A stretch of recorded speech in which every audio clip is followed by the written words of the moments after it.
హృదయపూర్వక నమస్కారాలు. ఈరోజు గవర్నర్ గారి ప్రసంగంలో బడ్జెట్ సంబంధించిన ప్రసంగంలో గవర్నర్ గారు ప్రసంగిస్తున్నప్పుడు గత ప్రభుత్వంలో ఉన్న నాయకులు,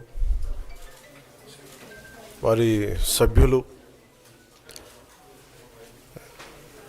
చాలా హుందాగా గవర్నర్ గారు ప్రభుత్వం తరపున ఆయన సందేశాన్ని తీసుకెళ్తున్నప్పుడు వారు చేసింది ఏమాత్రం సబబుగా లేదు.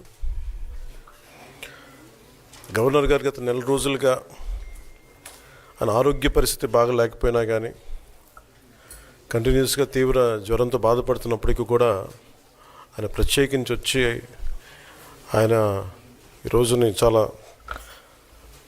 ఘనంగా, చాలా బలంగా ఈ మెసేజ్ని ఇచ్చినందుకు ముందుగా గవర్నర్ గారికి మా ప్రత్యేక ధన్యవాదాలు.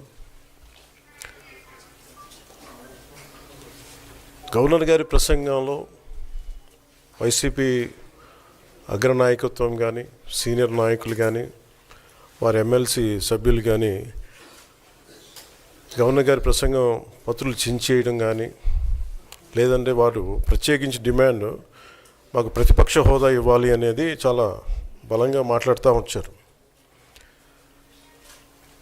ఇది అడిగితే వచ్చేది కాదు, అది ప్రజలు ఇస్తేనే వస్తుంది.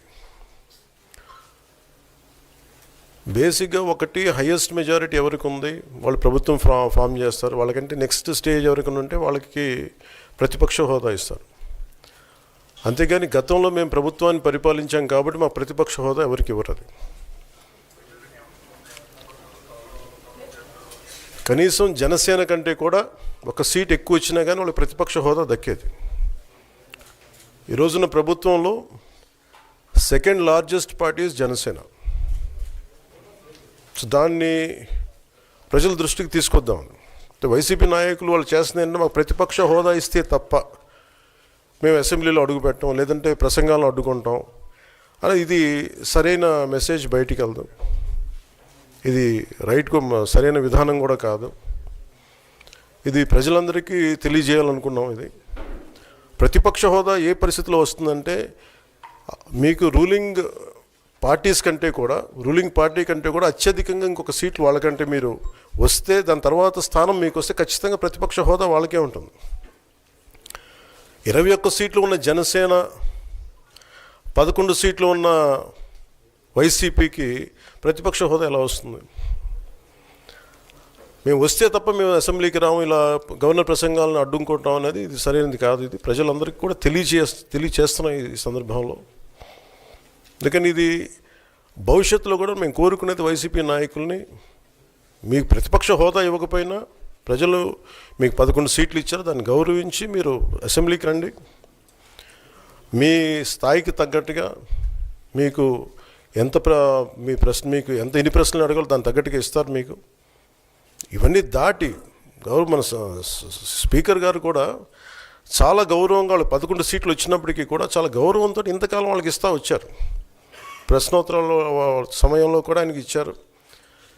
గతంలో కూడా ఇవన్నీ ఆయన రావడానికి కూడా ఆయన ఎలా రావాలి, ఏం చేయాలి, దానికి కూడా చాలా ఏమాత్రం ఇబ్బంది పెట్టకుండా గతంలో కూడా చేశారు. ఫస్ట్ మీరు మనకి గవర్నమెంట్ ఫామ్ అయిన తర్వాత కూడా వీటిని దృష్టిలో పెట్టుకొని వైసీపీ కొంచెం హుందాగా వ్యవహరించాల్సిన అవసరం ఉంది. వైసీపీ నాయకులకు కూడా మీకు బాధ్యత ఉంది.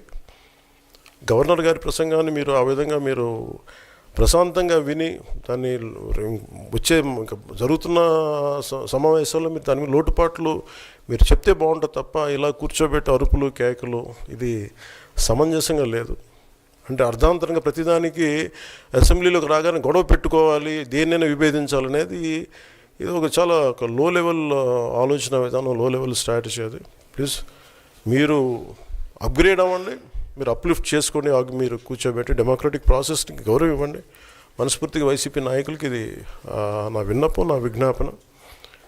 This what I would like to say. And నిజంగా కావాలి అంటే మీరు ఈ 5 సంవత్సరాల్లో మీరు ప్రతిపక్ష హోదా మీకు రాదు. అది మీరు మెంటల్గా ప్రిపేర్ అయిపోండి.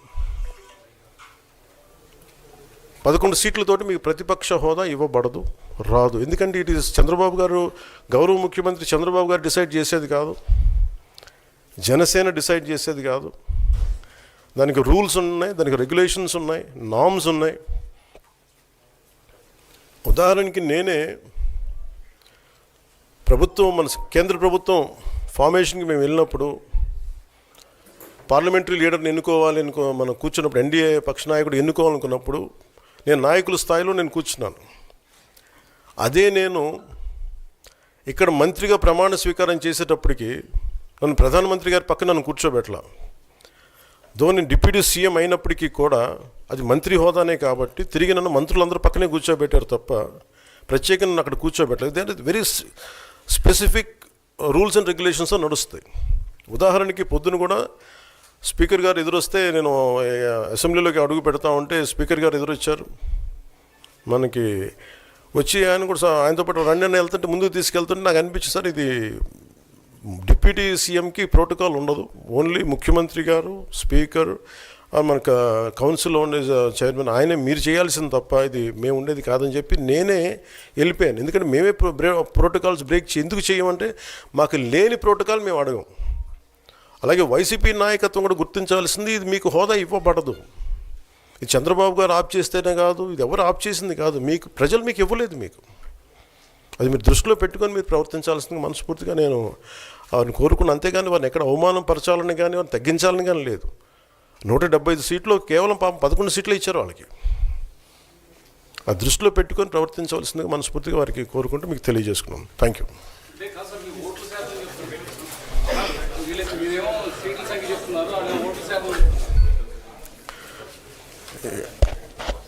ఫస్ట్ అప్పుడు ఏం చేయాలంటే సార్, అప్పుడు జర్మనీకి వెళ్ళిపోవాలండి.